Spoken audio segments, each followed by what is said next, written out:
Welcome, everyone.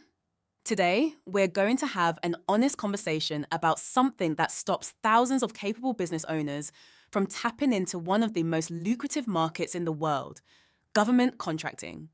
The federal government alone spends over $700 billion a year on goods and services, yet most small businesses never bid on a single contract. Today, we're going to find out exactly why and what you can do about it starting today.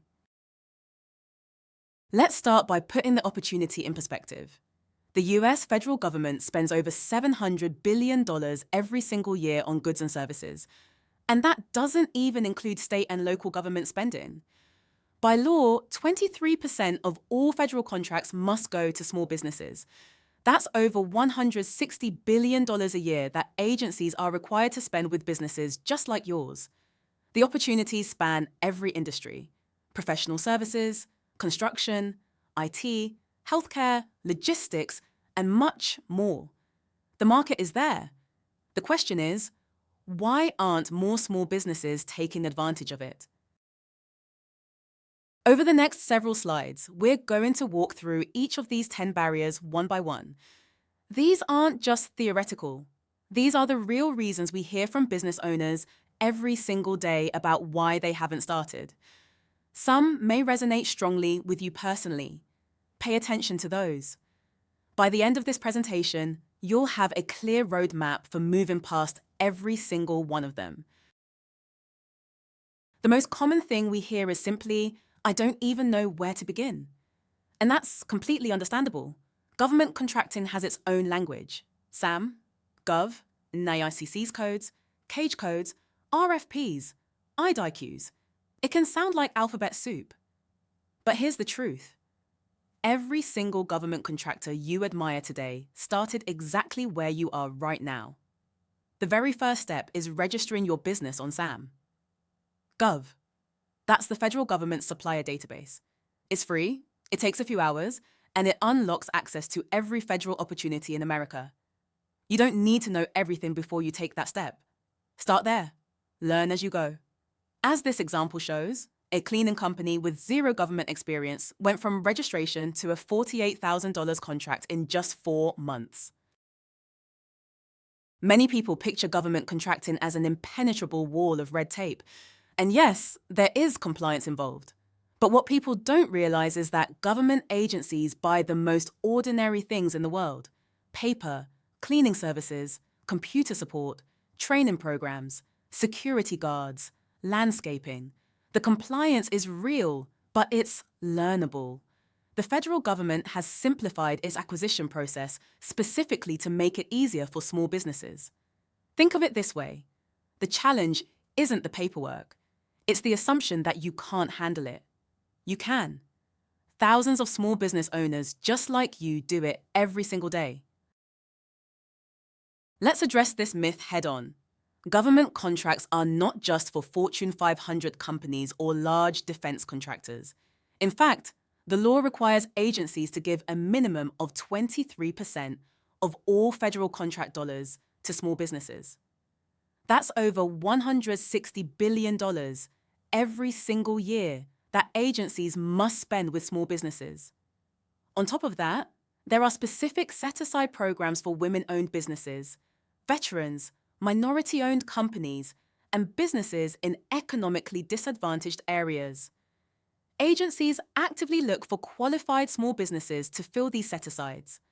The only thing standing between you and these opportunities is preparation. Fear of rejection is one of the most paralyzing forces in government contracting. But here's what successful contractors know that beginners don't: losing is part of winning. Government contracting is a numbers game. Most contractors lose the vast majority of their first-year bids. That's normal. That's expected. Every proposal you write makes you sharper. Every debriefing you request teaches you exactly what evaluators are looking for. The contractors who succeed aren't the ones who never lose.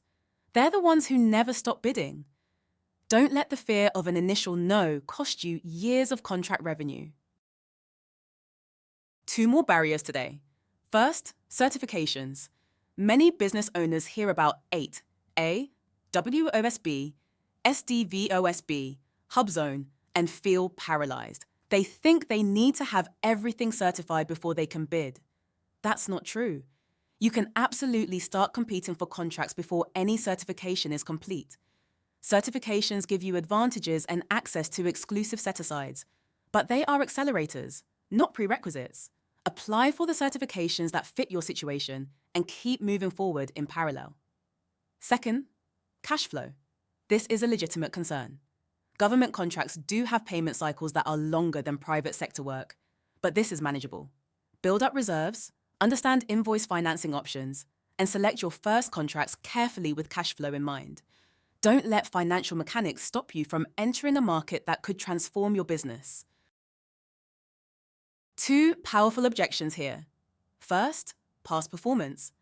The classic chicken and egg problem.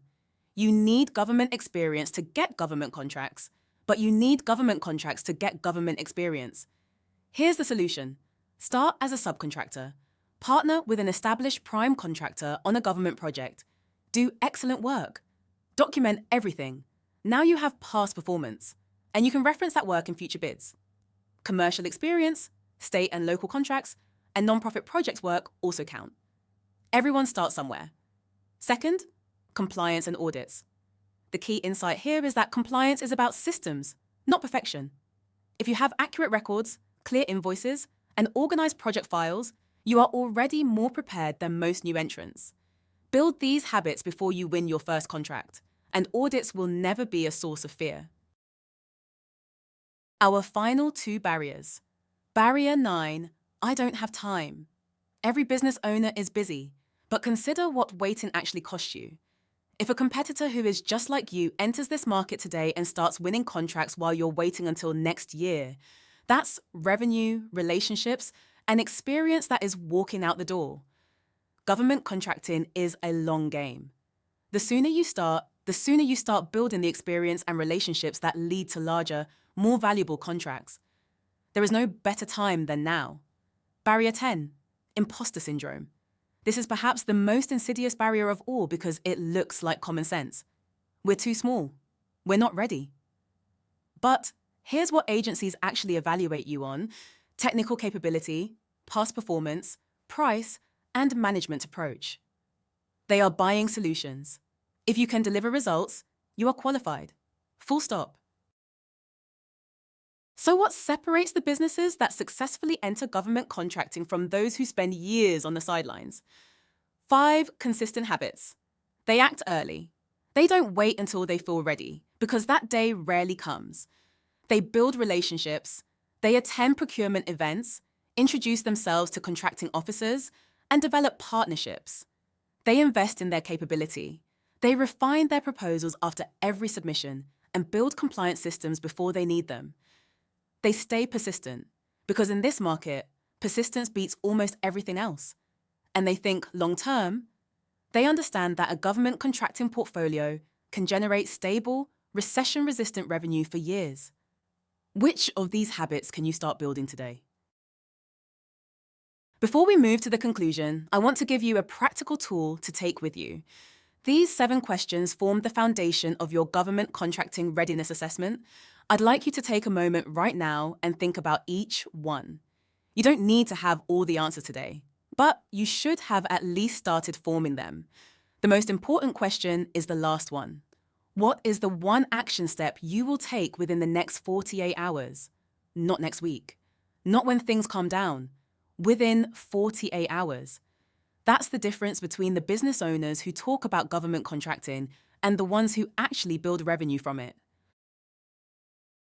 Let's bring it all together. We've walked through 10 barriers that stop capable businesses from entering government contracting. And here's the truth. Not one of them is unique to you, and not one of them is truly insurmountable.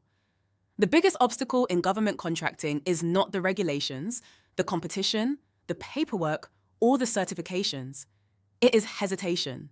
It is the decision to wait one more year, to do one more month of research to feel a little more ready. But the market doesn't wait. Your competitors aren't waiting.